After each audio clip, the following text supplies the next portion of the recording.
Yeah, so it was sent out last time and then it was never changed. And I sent you an email and put the link. Okay, I think we'll go ahead and get this meeting called to order. This is the Criminal Justice Coordinating Council meeting, Wednesday, June 19th, 2024. Can we do roll call? Monica Isham, Julia Lyons. Here. Grant Gerber is excused. Andy Alvarado. He's virtual. Mike Wohler. Here. Reed Schumann. Doug Rotek. Bruce Paquette. Katie Bellinger. Here. John Yackel. Mark Helwig. Elaine Smith. Marshall Savitsky. Kathy McCoy. Bill Trepanier. We have a quorum. Okay, let's all stand for the Pledge of Allegiance. I pledge allegiance to the flag of the United States of America and to the republic for which it stands, one nation, under God, indivisible, with liberty and justice for all. Okay, can we get the certification of compliance with the open meetings law? This meeting has been noticed to the public and news media as required by section 19.84 of the Wisconsin statutes. Okay, are there any changes or recommendations to the meeting agenda?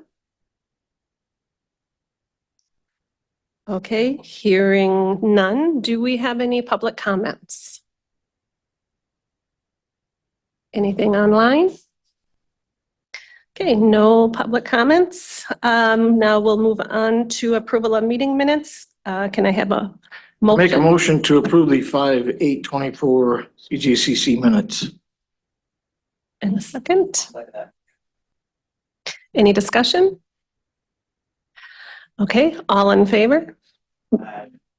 Any opposed? Motion carries. Okay, moving on to the jail report update.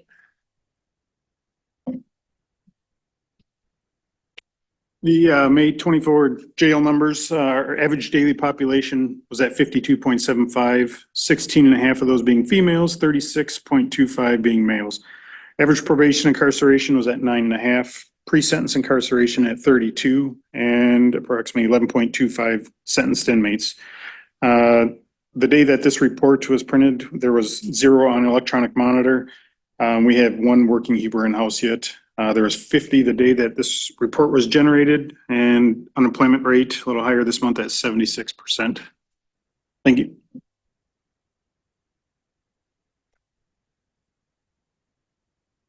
Does anybody have any questions, comments? Okay, the MOU renewal, the 3-year renewal between Sawyer County and LCO, is Andy? Is he able to give the update on that? Yep, I can give you an update on that. So I think last month we discussed that the tribal governing board was reconsidering their initial denial of renewing the CC MOU. So they had reconsidered. I believe they have some language changes that they'd like to see. That's been verbally communicated.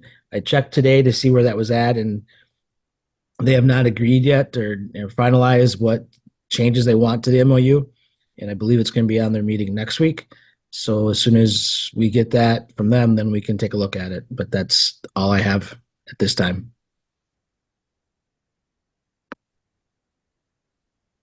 Okay, thank you. Any questions for Andy?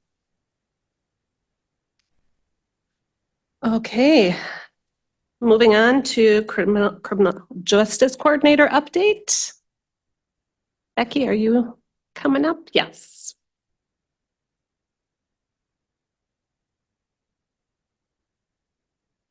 Okay, so I passed out a data report for everybody to reference.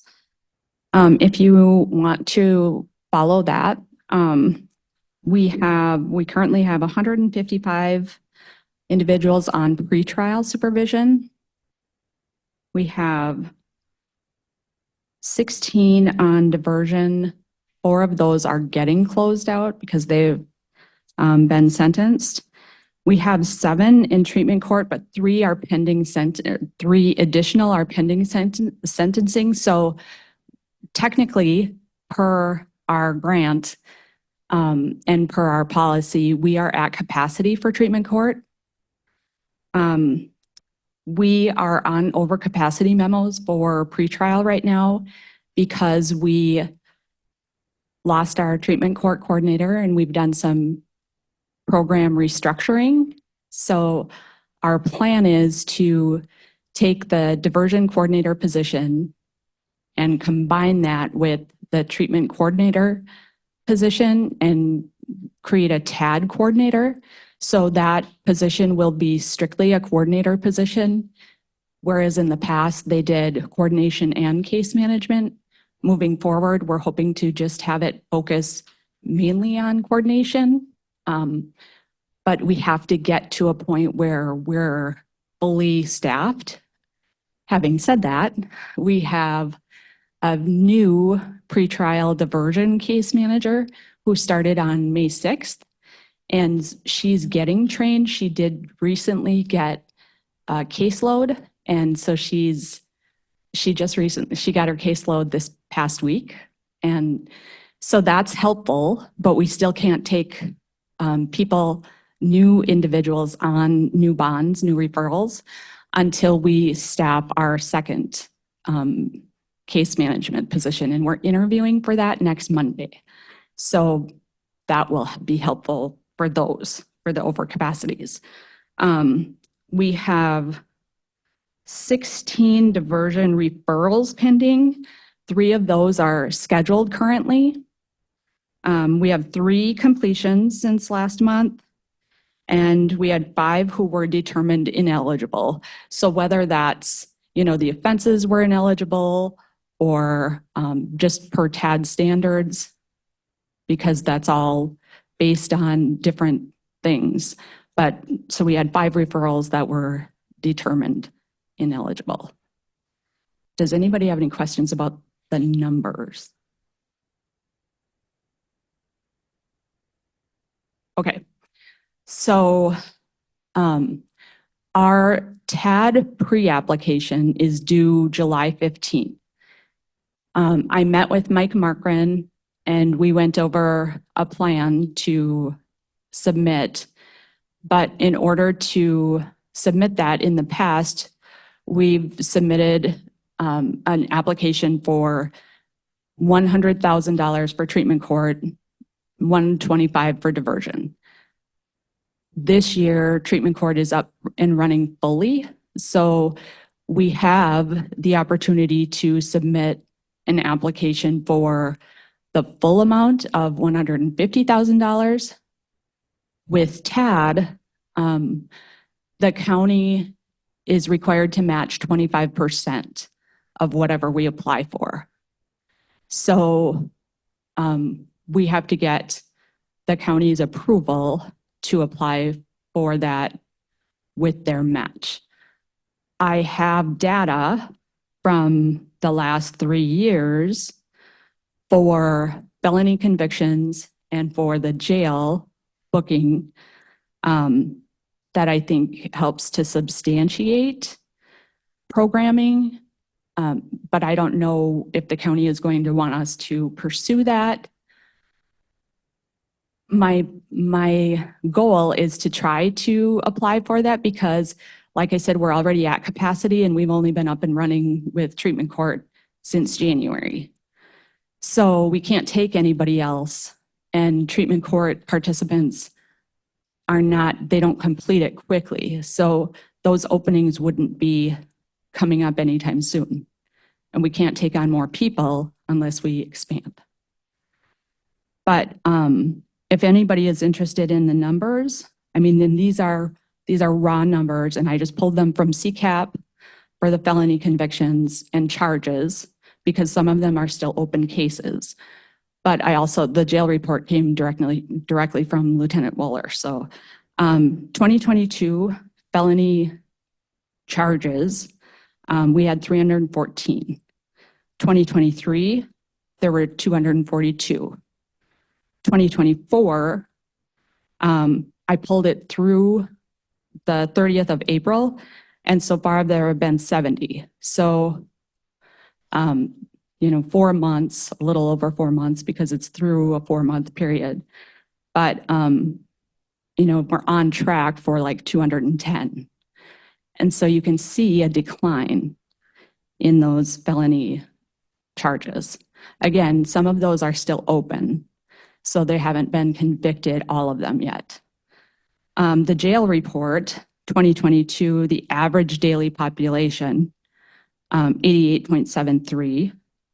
2023, 65.84. 2024, so far is 63.7. Also something to consider, in 2023, our females were not being housed in our facility for the entire year. So there is, that is a variable in those numbers. But I have to think that our programming has something to do with those numbers. So asking for, a little more match, I think is substantiated in that data. Does anybody have any questions? I just had a couple questions. So are you looking at trying to apply for the $150,000 treatment and also the $125,000 diversion? Yes, we would like to continue with diversion the way it is Okay, and increase the other? and increase treatment court by $50,000. So theoretically, that would be, 12.5, but also, that match can be met in different ways. And one of those ways, we've been asking for bigger office space, and not that all 12.5 can come from office space, but if we increase our office space, part of that can be covered by that. And so the county would be looking at matching 25% of both of the grants, correct? They already cover 25% of the 225. This would just be 25% of that extra 50. All right. Thank you. And honestly, that the 25% is all met basically like through, I can give you a copy of the budget. So would it be helpful for this committee to make a motion or a resolution in support of the county funding the match at 25%? Well, I think Can't take action, but we could support it may be helpful. I think ultimately it's just going to come down to if the county is willing to let us pursue that or not. But I think any support is helpful. Andy, do you have any comments on this? Yep. I think it would be helpful for the CJCC to approve or support the increased grant request. I mean, I think from an administration and the county board standpoint, at least the public safety, they really rely on CJCC's opinion and recommendations in this area. Right now, Justice Point primarily reports to the CJCC. So if you're happy with their work and how we're trending, then I would encourage you to put something on the record in support of it so that we have that when we put the budget request in. I can tell you from administration standpoint, we're happy with how things are going, and now that we have the treatment court up and running, we'll start developing a track record and see how that progresses. But certainly with diversion, I think we've seen positive impacts on the courts and in the jail. So that's where we're at with it, and I would encourage you to make a motion to support the grant application if you so wish. So Andy, we don't need a resolution, just make a motion? Yeah, that's all you need from this body. I'd make a motion to approve supporting, The increase in request for funding. thank you. Up to $150,000, right? Yes, 150,000 and 125 For diversion. for diversions. Thank you. And I'll second that. Thank you. Okay, we have a first and a second. Do we have any discussion? All in favor, say aye. Aye. Any opposed? Motion carries. Okay, thank you. Does anybody else have any questions about anything? No, I just wanted to say one thing. Actually, I ran into one of your clients and I didn't know they were your client until they were like, oh, but I'm in diversion and it's pending, and if I fulfill all of these qualifications, I will be off my record in 6 months. I'm back. I'm in my house. I'm working, everything. They had nothing but glowing reports to say about you guys and the program that the county is embarking on. It was like, and I didn't solicit it. I mean, it was, they didn't know me or know I had anything to do with anything. So it was a real testament to what you guys are doing. Good, that's wonderful. I love that.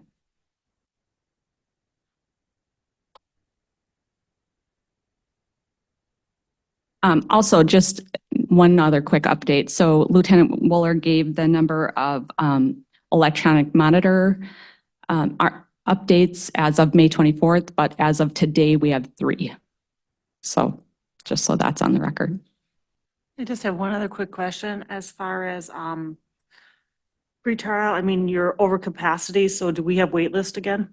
Yes, yes, we have, as of today, we have 11 on the wait list. Thank you.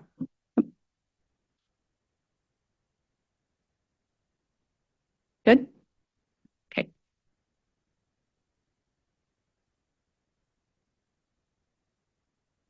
All right. Thank you, and I apologize for being late. Did we take down when I came in, for the record? Yeah. Okay, I'm not exactly sure what time it was, so that's why I'm asking. Okay. All right, so, I believe we are up to, is it item number 11? Okay, and that's the public defender position. I don't know if we had any discussion on that. Do we have any information on that?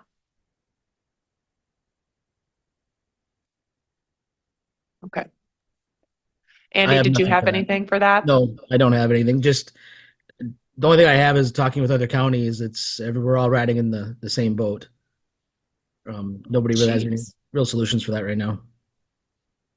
Okay, yeah, and I think that that's an accurate statement to say we've kind of been seeing a shuffle. I've been calling it the great attorney shuffle because it really seems that way. I mean, I've been doing this for a year and I think that I've seen so many different people in that position already that it just goes to show how hard it is to find people for that. So if there's nothing else, then we can move on to the next thing on the list.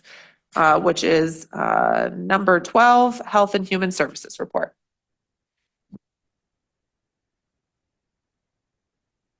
Good afternoon. I don't have a ton to report for May, but I did want to mention a couple of things in our report. So I noticed that we noted that the nalox boxes had been installed at Winter Co-op and the Sheriff's Department. These are boxes that contain Narcan or naloxone.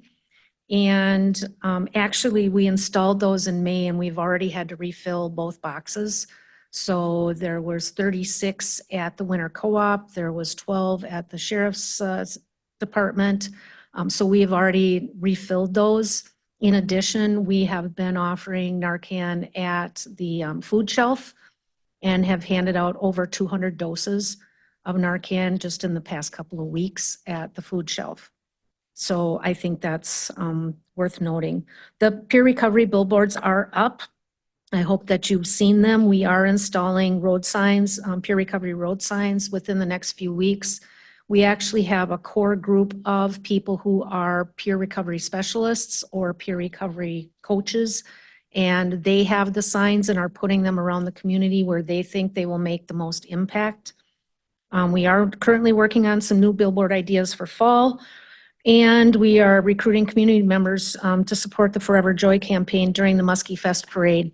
So we did present to the Prevention Coalition, that is a combination of tribal and county members, and asked them if they would want to join us at the parade with whatever signs. We're carrying signs, handing out some bracelets and things like that. Last year, we had really good feedback from people who attended the parade. We're hoping that we're not rained out. Um, And in other news, Drug Take Back Day was a huge success this year. As you can see, there was 185.5 pounds of prescription drugs recovered, and last year it was just under 80 pounds. So it was even much more effective this year than last year. We like to think some of that is due to the campaign that we have been running for the last year about substance use and even about the prescription opioids. Any questions? Yes. Excuse me. How do is there any tracking or anything on the Narcan from the Mhm. cabinet or whatever in winter? They just go in, just anybody go in and grab it if they want? Anybody can go in and grab it. We do have QR codes on the bottom that if they use it, they can scan and it answer a few questions. Did they use it on a family member, a bystander, whatever? We haven't had anyone complete that. Imagine. Yeah, but you got to try. So yes, anybody can go and grab a box. Also, you mentioned that you have Narcan available at the food shelf. Mhm. I think that the people that run the Stone Lake one would probably like to have some. How can Oh, they go about that, getting some? okay, good to know. I'll mention it. Joyce, do you want to mention what you guys, I mean, you kind of had a booth set up there or what you did at the food shelf? Yeah, so at the food shelf actually invited us to bring some public health messaging about different subjects, immunization and other things. And then we thought about doing the Narcan. So we actually have 2 staff that are at the food shelf on certain days of the month. And then they have the Narcan and we approach people and do a really quick education because a lot of people would answer, no, I don't use drugs. I don't need the Narcan. But then when we explain it's also effective on prescription opioids, then people are grabbing it. So yeah, we have staff that are actually working it so that they can provide information. If you need a point of contact for the Stone Lake one, that'd be. Okay, I'll give you a heads up. All right, thank you. Anything else? All right. Just, I have one comment / question, just kind of an update on the opioid dollars. So we've received in total right now about 277,000 of opioid funds. They're not, each settlement is paying a different, in a different way. So it's not real consistent, but of that, we had budgeted about 130,000, 120,000 last year for the substance misuse work. Is there, I know a lot of that's kind of wound down and we're transitioning. Is there going to be another request for use of opioid funds or? Yep, and I can maybe talk to that a little bit. Joyce is like, "Who am I on the spot here?" Yeah, we're actually doing a roll up to see where we're at. August was the time that we came in last year to have the discussions. So we will do a roll up of where we're at, look at what we're recommending going into the following year, and can make those recommendations coming in. Well, we could even maybe do July, at least do a preliminary. Oh, go ahead, Joyce. The plan right now is that in July, we'll be able to present to you the numbers of the money that we have used and what is left in that budget. We were able to get grants for quite a bit of the activities that we conducted, hopefully saving us a little bit of money. Yeah. But so in July, if we can present the numbers and then in August, present you with a new plan was the thought. Was the thought. Will you be submitting a report with the numbers before Mhm. we can? Okay, great. Yeah, it'll come with the With the agenda. report, yeah. Great, wonderful. Thank you. Thank you. Okay, Can I ask a is there anything else in the Health and Human Services report? Can I just ask a question? Oh, about I'm the so budget? sorry. And maybe Mhm. Andy can help me. So the 277,000 of funding that was received, that was for what year, Andy? That's off the top of my head. I don't have it in front of me, but it's multiple years because Mhm. there's the distributor settlement, there's the retailer settlement, and some are paying multiple years at one time, and some are just paying 1 year at a time. So it's Okay. We can probably bring. about on average 4 years. Okay, I can so. bring- yeah, Next month, so I can bring you like a breakdown of each of the settlements and That'd be great. And how it's gonna be distributed, because I mean, is this the end of the money though, or do we have more money coming in? No, we have more money coming in, and Mhm. that's a moving number too, because we just had another settlement, the Kroger settlement. So we were signing off on that at the county board, but even for that, we don't have a dollar amount yet. But estimate 700,000 in total is what we expect all the settlements to come out to be. And like I said, that'll come in a period of time from up to 18 years, I think is the longest payment plan. Okay, all right, yeah, it's just so we could have some information, because I know that Health and Human Services is doing a great job in looking at this, but if there's other money still out there that this committee might want to look at using, in other areas or make Mhm. recommendations for that, it would be nice to know. I understand it's a moving target, but at least have some information as to how this is going to kind of play out. So, thank you. Okay, great. Thank you. Any other questions or anything else for number 12? Okay, I think then we can move on to number 13 which is the youth justice update. Okay, so I have numbers that I'm sharing on the screen here. I took over so that Sarah can see her current, and again, these are as of March. So this is the last update that we had. Those are of April. April. So what we've been seeing is kind of an overwhelming number of referrals coming to youth justice. We right now have 2 full-time workers, which they're both past capacity with having 17 to 18 cases each, where what I've kind of said in the past is what I've realized working for Sawyer County is our youth that we serve here, we're not getting low to moderate risk kids. We're getting moderate to high to very high risk kids. And so what is more manageable and we're able to do effective work would be more in the 12 to 14 cases. So in the meantime, what we've been doing is upper management has been very supportive of helping us in kind of our need at this time. They have approved a limited term employee who will assist with any additional referrals that we get. And then we also have our new worker, Amy Thompson, who she does foster care kinship for us, but prior to coming and working with us, she did an internship with our youth justice department. So she has a fairly good idea of how things kind of run and what kind of work we do. And we're giving her the lower, as low as the risk level goes. We're giving her the easier cases to help manage. I think also a lot of people in the community don't necessarily realize what kind of work goes into youth justice. You know, it's not just us taking them to court and making sure they're in compliance and checking all the boxes. It's really time dedicated to this youth and their family and building a relationship with them. Because if you don't build that relationship, you're just one more adult in their life trying to tell them what to do, and you're not going to get anywhere. So when I say 12 to 14 cases is manageable for this type of risk level, those are some of the considerations that I'm talking about to be able to do effective work.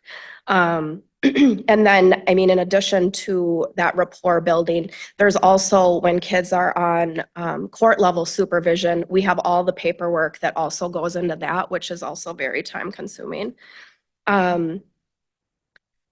Let's see. So as you can see from April, we're already at 44 cases for total. And then for 2024, we're at 24 total referrals for the year.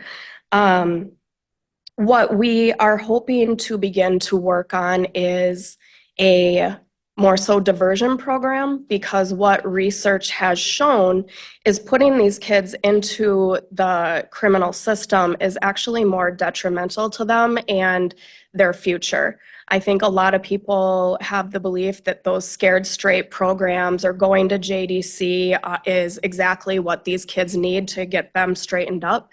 But research has shown that it's actually opposite of that. It does more damage than good.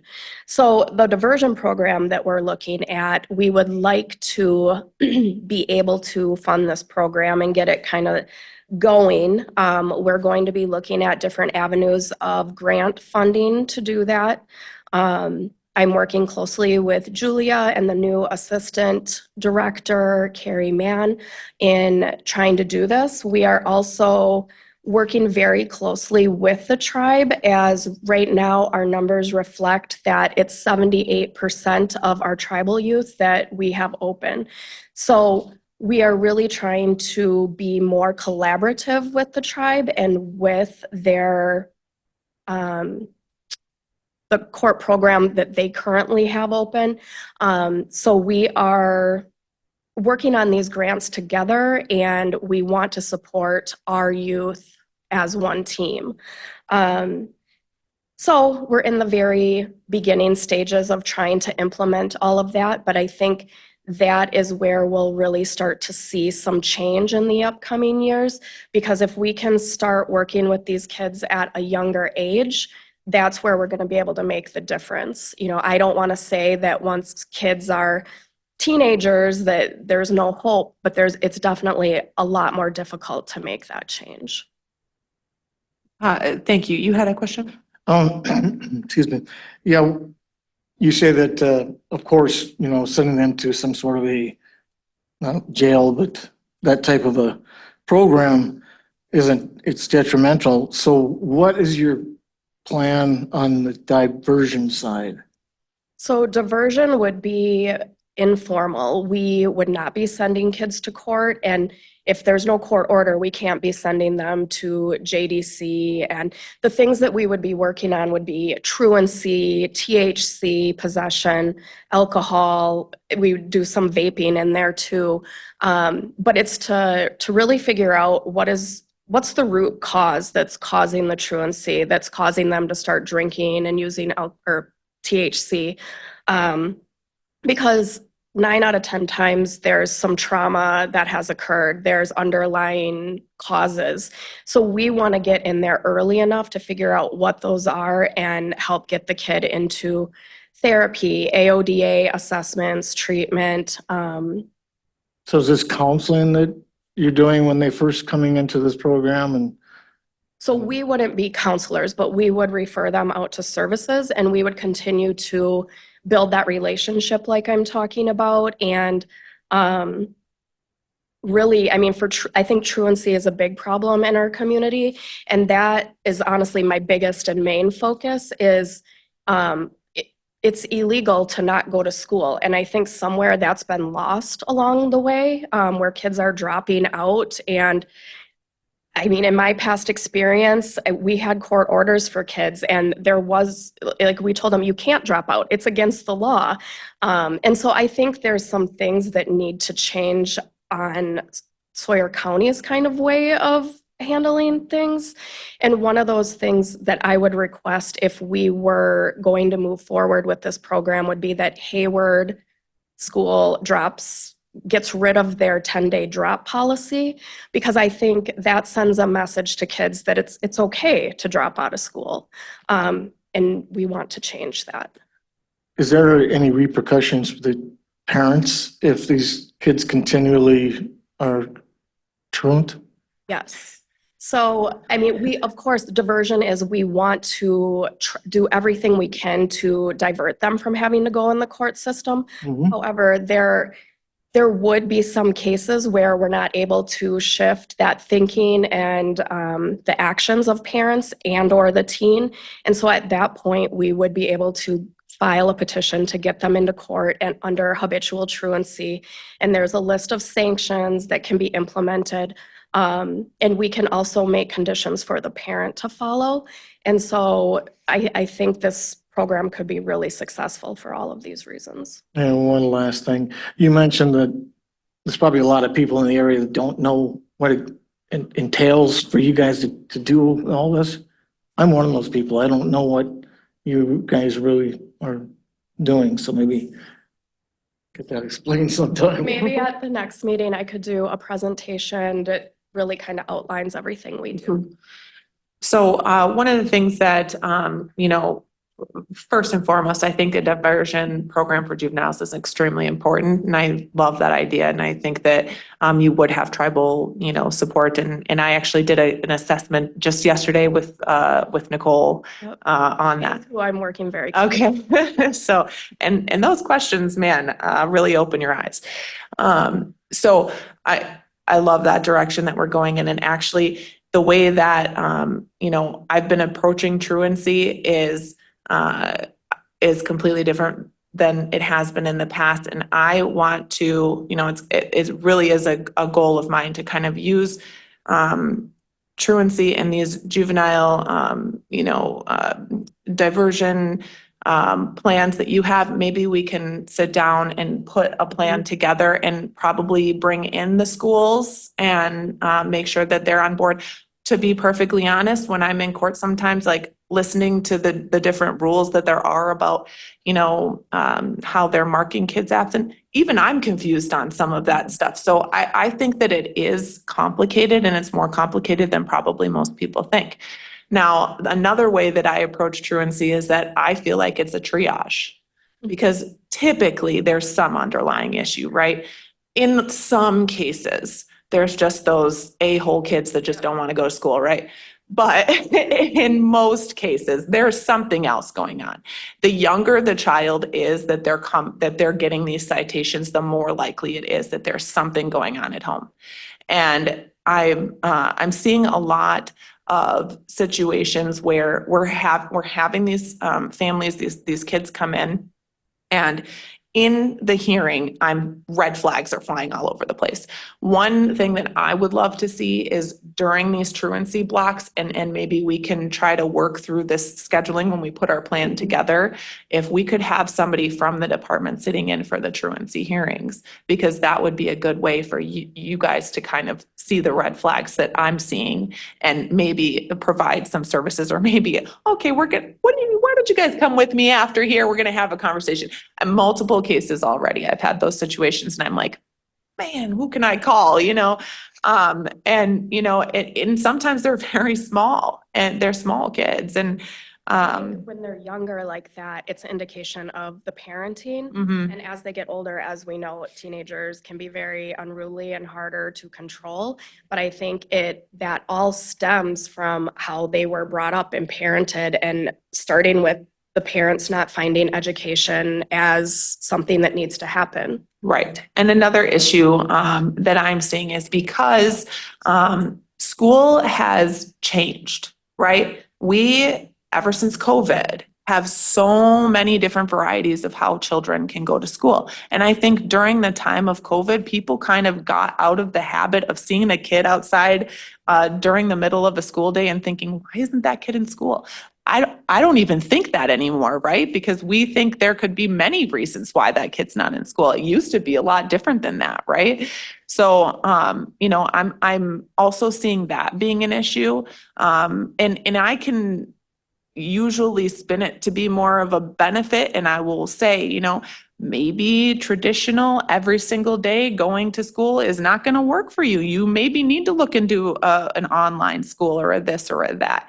But you have to make sure that you're doing it in the right way. You have to make sure that you're, still getting the schooling that is, like you said, legally required. So it is a lot more complicated, I think, than a lot of people think. And as far as truancy goes, that has been a triage as far as the court is concerned. So I love this direction. I think that we should really hit the ground hard on this, because we've got 3 months before school starts. We can have something in place, at least preliminarily, to start doing something by the next school year. That would be awesome. I think that is my ultimate goal. The the area that we run into some problems is funding. So being able to get grants in place or different avenues of money where we can start this is the obstacle. Yes, and if we're working with the tribe, they have an amazing grants department.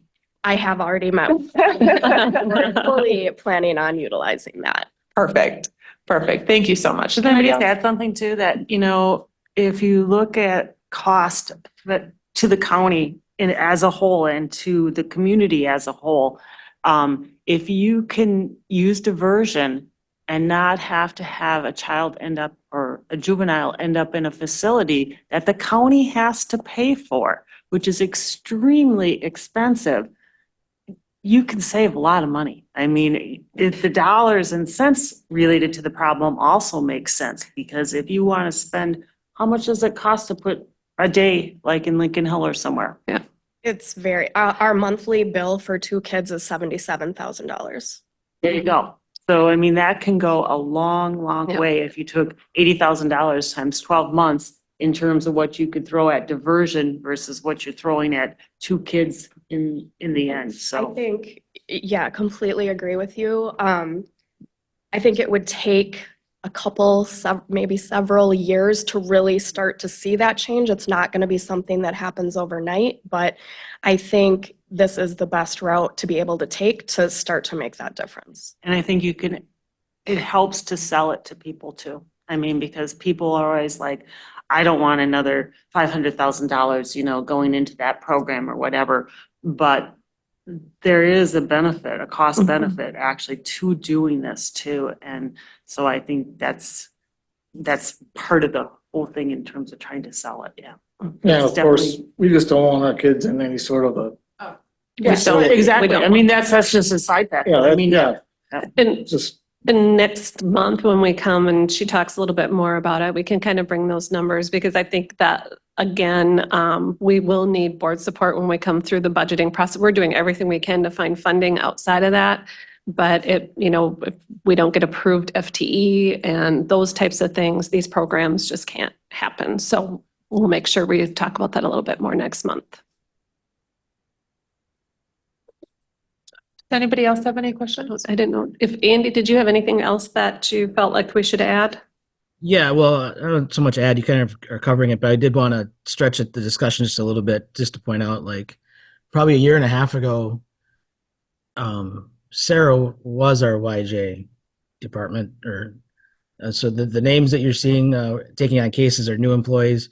We've had to shift some people from within children and family from child protection area over to YJ or reallocate those positions because, and I don't know if people have opinions on why, if there's just this sudden uptick in youth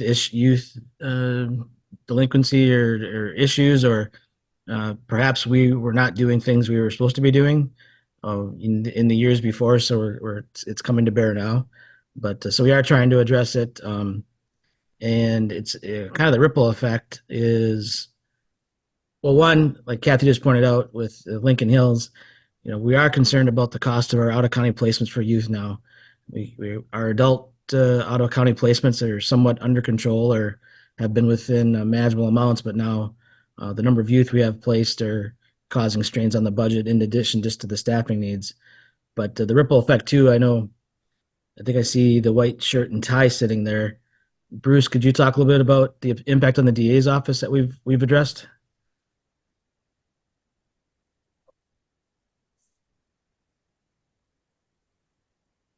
You have to hit the button. You have to hit the button.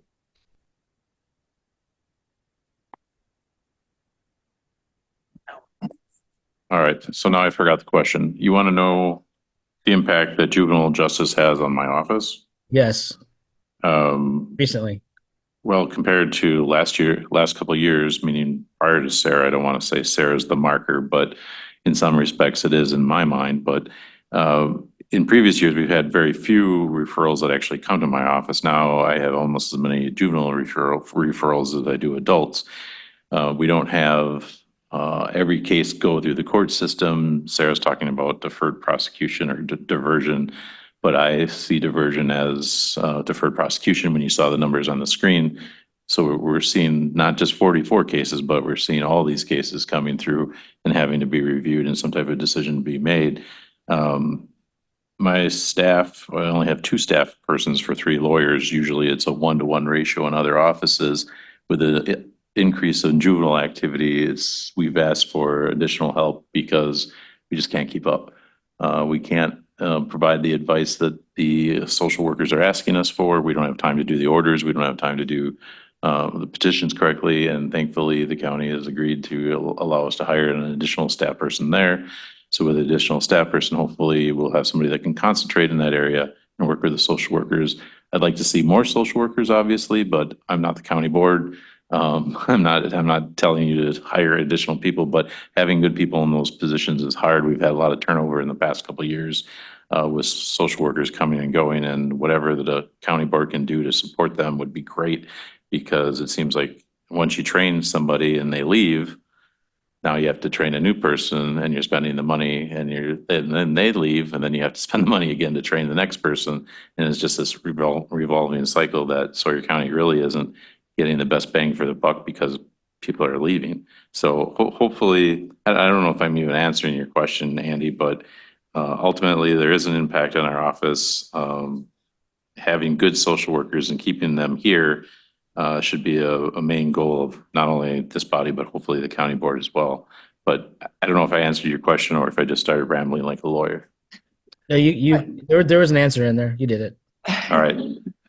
I Thank think you. I think that was a great answer. And truthfully, I'm seeing the higher numbers as well, just in court. And as far as my opinion is that I would much rather see the higher numbers for the juvenile cases and see the adult criminal cases go down, because eventually, like you said, over time, that could be the effect, and that is the desired effect, because we don't want to see somebody, start as a child offender and continue in the system throughout their adulthood. And I think probably if we aren't getting there in time, that's what's going to happen. And that's probably what's been happening. So if we can, the earlier the intervention, the better. And I just have one more comment. Andy, commented on, had we not been doing something or are things changing? I think it's a combination of both. We are seeing higher youth justice cases in many other counties as well, and feeling the strain there. So we aren't just the only ones that are seeing that, but I also think because we're doing things differently, that also is impacting. And hopefully we're making some good changes in kids' lives before they hit adulthood. Great. Thank you. Did you have anything else, or does anybody have any other questions for Sarah? Okay. All right. There was an A under that number 13 there for truancy ordinance update. Do we have an update on that? I wasn't sure if I saw it. It should have been more about truancy discussions. Oh, okay. Okay. So we covered that. All right. Let's move on to 14, community services updates. Does anybody have anything for that? Oh, that's right. Okay. All right. So we're going to move on to 15, outside committee updates. I don't think I saw anything on that either. Andy, did you want to just kind of talk about what that is and why we have that on the agendas now? Yeah, and I guess this would be mostly for the county board member committees. But yeah, Right. Yeah, Anybody who's on a committee other than this committee have anything to report to this committee from those meetings? Yep. Nothing today? Okay. All right. So let's move on to future agenda items. I think that we already kind of touched on one, that if we can get a youth justice kind of overview maybe, or something along those lines, put something together for next time. Is that enough time for you to do that by next month? Okay. We're pulling it together for grant funding anyway. Oh, great. So. Great. And then the other thing, I know that we talked about the opioid breakdown of the funding. Yes. So we'll add both of those. So they'll just be under the youth justice. Opioid will I'm be sorry, under that Health and Human Services report. True. You're right. And then, yeah. Okay. Madam Clerk, you got all of that? Okay, great. Did anybody else have any future agenda items they wanted to add? Going once, going twice, okay. All right, 17, I have correspondence reports from conferences and meetings. Does anybody have anything in that? Going once, going twice, nothing, okay. It looks like that leads us to the end here. What is the date of our next meeting? July 10th. July 10th. That's because of the late, we're a week late. Oh, yeah, I even looked too. I'm like, why? Okay, that's right. We're a week late. All right, now, I suppose that brings us to adjournment. I know that everybody has different rules on that, and since it's my first day, do I have to get a motion? Okay, we're adjourned. Thank you.